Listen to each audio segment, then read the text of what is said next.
Yesterday, Sayadaw began to speak about Viriya Sambojjhanga, and he mentioned that there are 3 levels of Viriya, 3 kinds.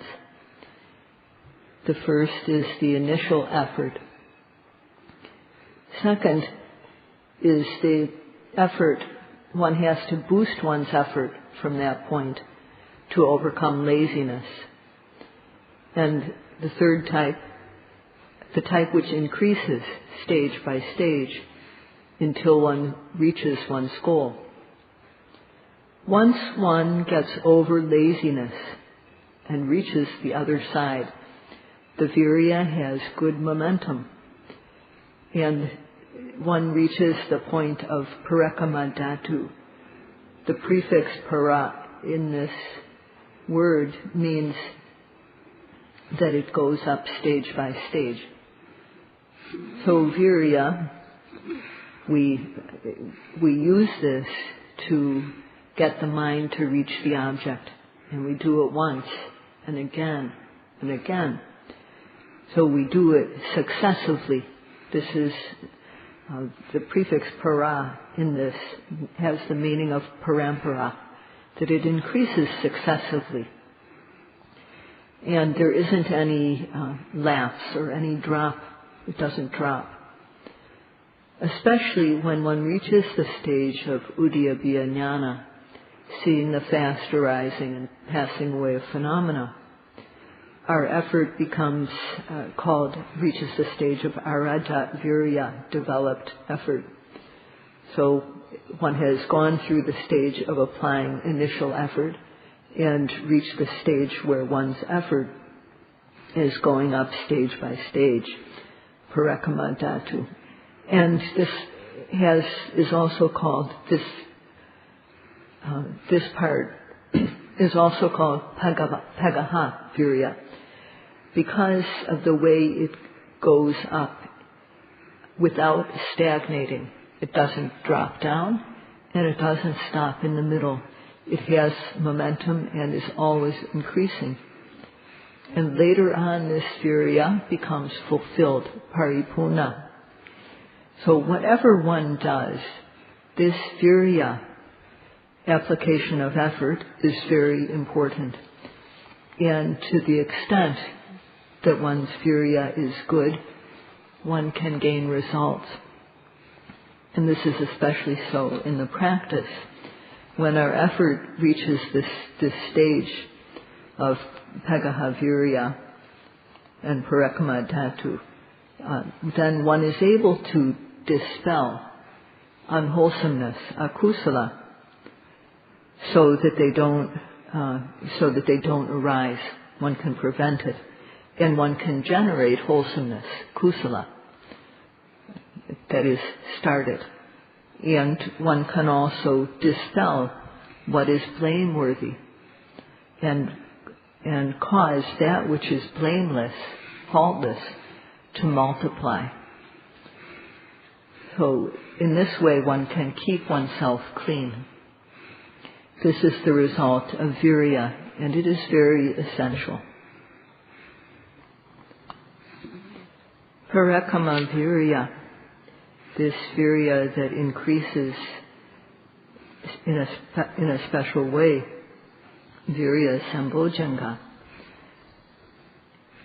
This is because one is able to observe without missing every object that arises within one's kaya, vedana, chitta, and dhamma, these 4 large fields of observation. Whatever arises, one is able to observe it without missing. So our viriya has gone from being, first of all, started, it increases, we develop it, and it becomes enlarged. And at that point, then laziness, which lets in all the other akusalas, it has no chance to arise. So the mind, this effort prevents the mind from going in the direction of laziness. And it encourages and gradually builds up and elevates the active side. So this is in the nature of the word pagaha, which means that it keeps on, the energy keeps on going up. It doesn't drop, it has momentum, and later it becomes fulfilled, completed. So one who possesses this type of effort is called arata viryo. That means one who possesses this type of developed effort that has reached this stage of being pagaha. And the benefit of this type of effort, developing it to this stage, is akusalang pajahati. The person is able to dispel akusala even before it arises by making one's defense strong. So it's a matter of preventive action. This Viriya, together with the other states involved in observation, is occurring. And the akusala is dispelled in a moment. So this is the momentum of Viriya.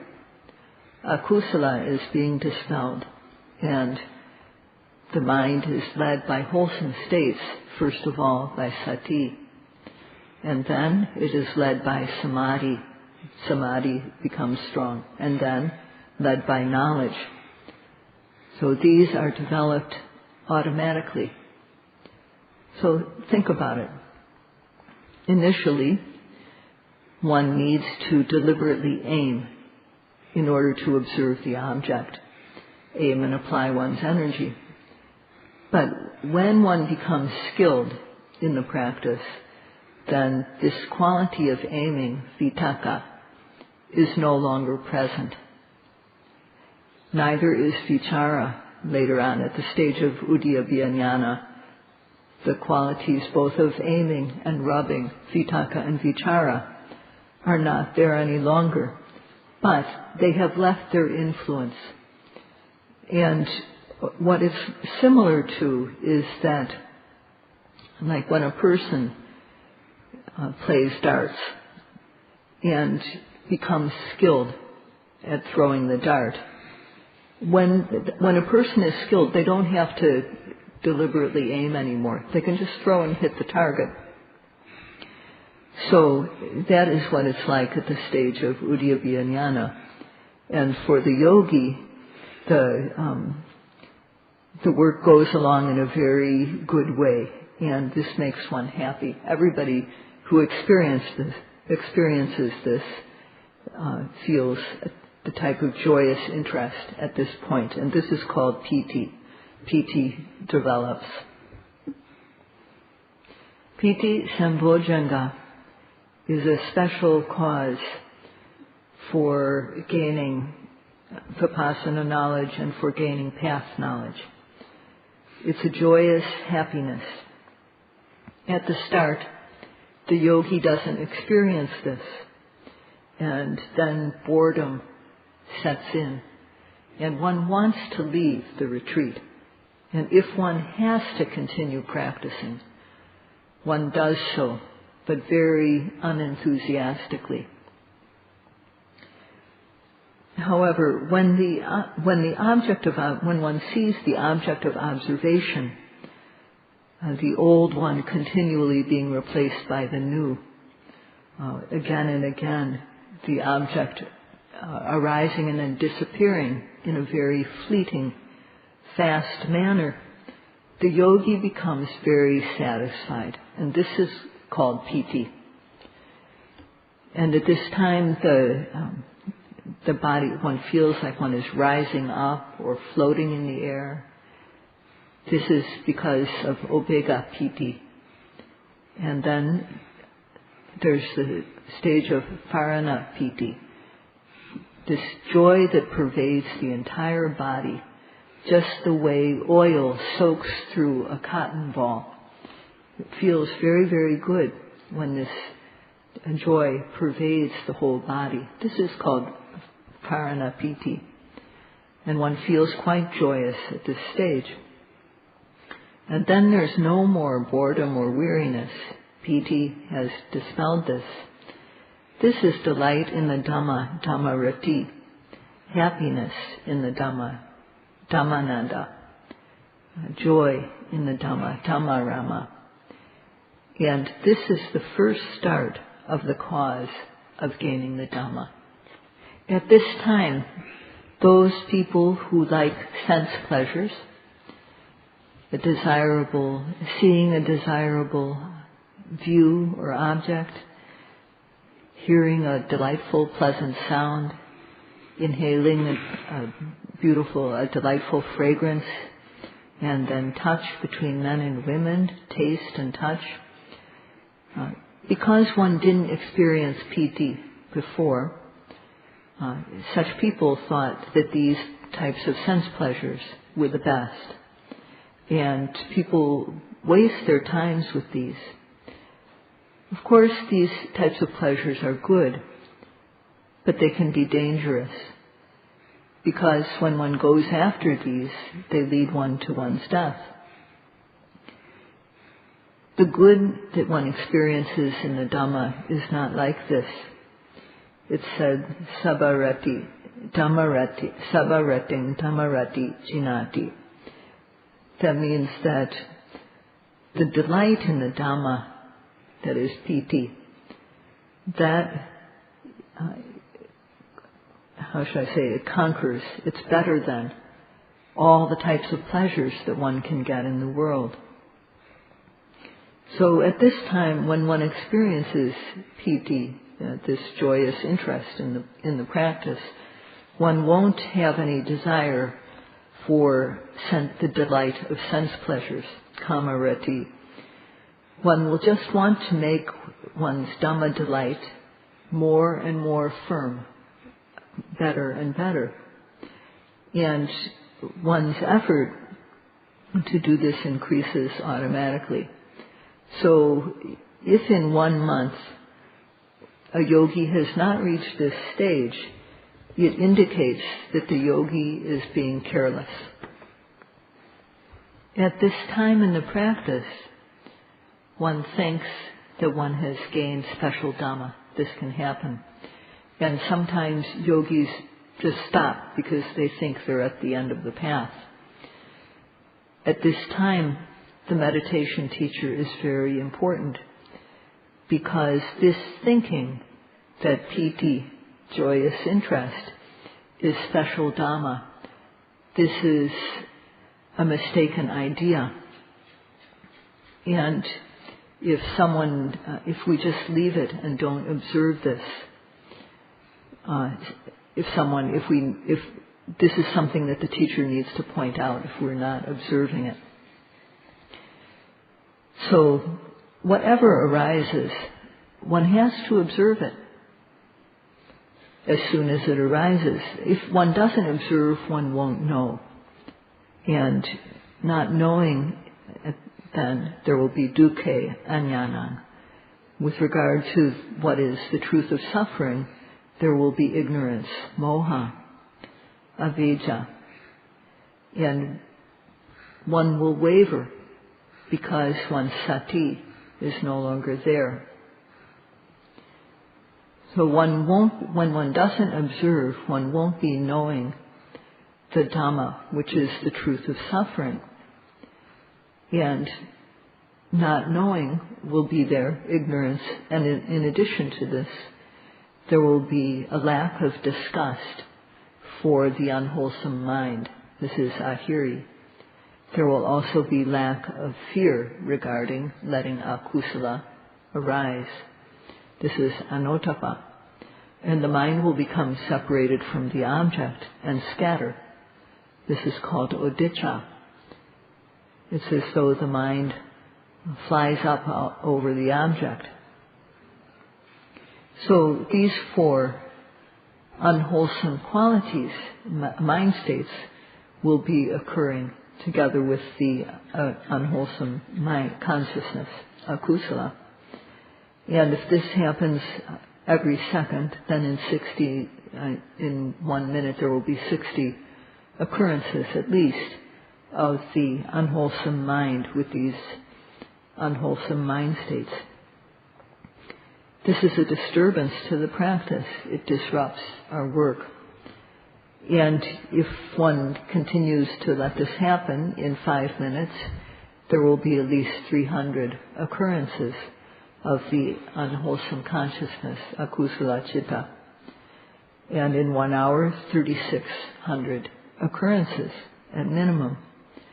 So this is what will arise, and together with the unwholesome mind, other mind states can arise. There can be lobha, greed, there can be dissatisfaction, anger, and one can even go back to normal. One's mind can even go back to a normal state like it was before practicing. So in this case, instead of using one's time beneficially, what has happened is that akusala has had the chance to arise. Therefore, one is not to let one's mind be without the control of sati. One is not to let akusala, unwholesomeness, come in. And especially when one sees how mind and matter arise and pass away in a very fleeting manner, one has to observe the joy that one feels at that time.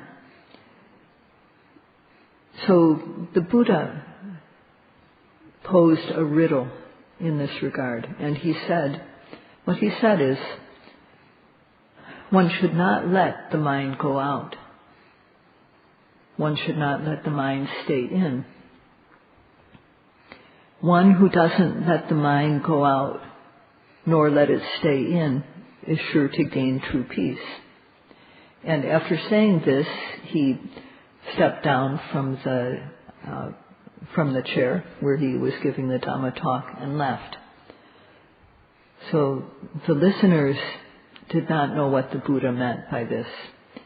And therefore they asked one of the monks who was there, the Venerable Kaccayana, to explain. And what the Venerable Kaccayana explained is very good. And for today's yogis, it is very much worth remembering. The Mahathera explained in this way. The mind going out, that means that if one doesn't observe what is happening when it happens, that means the mind is going out. So what is happening? Seeing, hearing, smelling, tasting, touching, bending, stretching, lifting, moving, placing, standing, turning, opening and closing the eyes, blinking. And if one doesn't observe when seeing, that means the mind goes out. If one doesn't observe when hearing, then the mind goes out. If one doesn't observe smelling when it happens, then the mind goes out. Tasting, then the mind goes out. If one doesn't observe touching when it happens, the mind goes out. If one doesn't observe thinking when it happens, that means the mind is going out. So at that moment, there's no effort to push the mind so that it meets the arising object. Thus, without effort, laziness comes in. Because there's no effort, there's no sati. And the collected mind becomes dispersed. So at that point, the mind is going free. And the mind, when it meets up, without this control, when it meets up with something that it likes, then it starts to enjoy it or have greed. And when it meets up with something detestable, then it reacts with anger. And there's always ignorance. Every moment of the time, there will be ignorance. So at that moment, whatever mind and matter is arising with regard to that, because there's no observation, there's ignorance. together with ignorance, there are the unwholesome factors of ahiri, anotapa, and udicca, the lack of moral fear, lack of moral dread, and restlessness or scatteredness. So when the mind connects with something that it finds to its taste, then there's greed, lobha. And if it's not to our taste, then there will be dosa, anger. And in this way, one suffers from the occurrence of the kilesas. So this is what is meant by the mind going out. But if one observes whatever arises when it arises, then the mind does not go out. When one observes the seeing when it arises, or hearing, smelling, tasting, touching, bending, stretching, lifting, moving, placing, blinking, opening and closing the eyes, observing these when they happen, then the mind does not go out. So this is very good, and it's also very brief.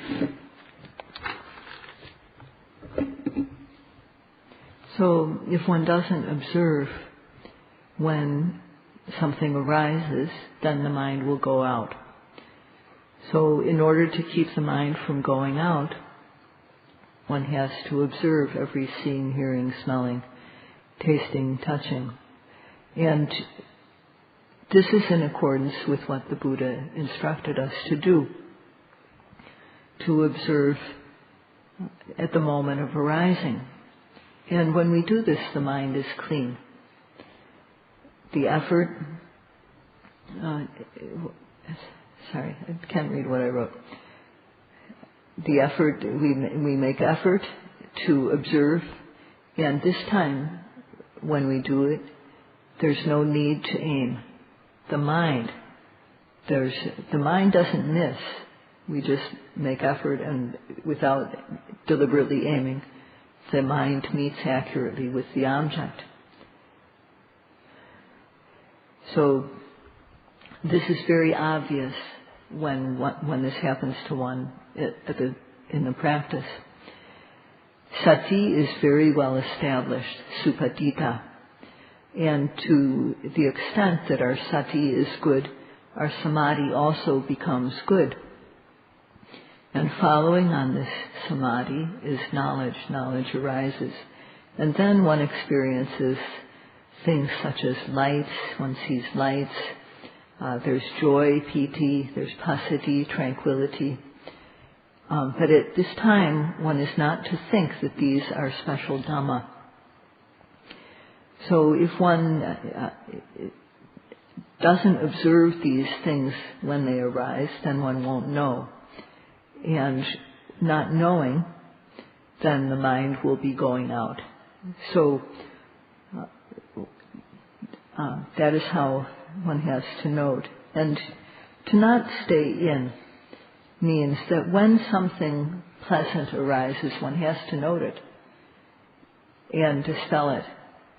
If one doesn't note the pleasant object and takes pleasure in it, then one has to note that. So if one takes pleasure in the pleasant things that arise because of failing to note, that means one is stopping within. One shouldn't stop and enjoy the pleasant dhammas that arise in one. This is stopping within. So when pleasant things arise, they must be observed. And if it goes to the extent where one finds oneself taking pleasure in something pleasant, one has to observe that until it's gone. So this is something that the yogis at this stage need to know very much. This Piti Sambojjhanga, which occurs, is a support for Vipassana knowledge and path knowledge. Or, in another way of looking at it, it is the cause for one who comes to know Vipassana knowledge and path knowledge. And following on Piti, there is tranquility. Piti manasa kayo pasambati. So one's body becomes tranquil. And initially, one is following the instruction to observe at every arising, always guard the mind. Thus, at every seeing, hearing, smelling, tasting, touching, and so on, one is observing. And the noting becomes good. And therefore the nivaranas, the dhammas which block wholesomeness, these are gradually eliminated. And this is very obvious in the practice. First of all, the mind becomes clean, and then later on knowledge arises.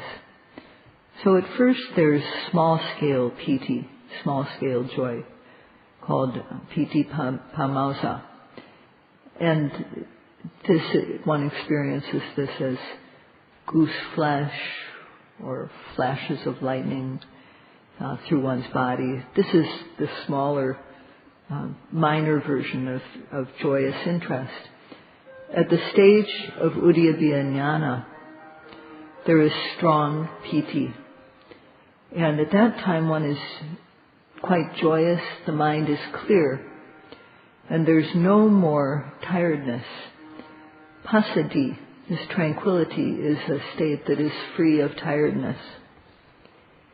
When one reaches this stage, there's no type of heat, of burning in the body or the mind. The body and mind both feel cool and peaceful.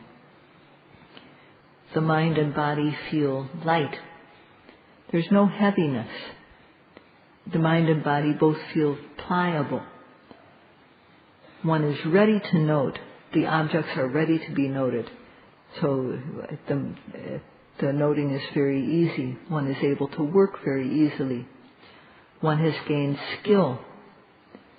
And one also at this point remembers one's life. And one remembers, because at this stage one's mind is very upright, one remembers what one did wrong. And one becomes very honest and open and frank and corrects oneself. And one will confess to the teacher at this stage even. And if there's someone, a yogi who's committed a murder, they confess this to the teacher at this time. The mind is very honest and straightforward at this time. And this honesty, this quality is very evident. So starting with piti, from that there becomes this coolness, lightness, pliability, being skilled, and being very upright. These qualities all come together with passaddhi, tranquility. And this is where the special qualities of a good person start to come to be. And this part of the practice is very good.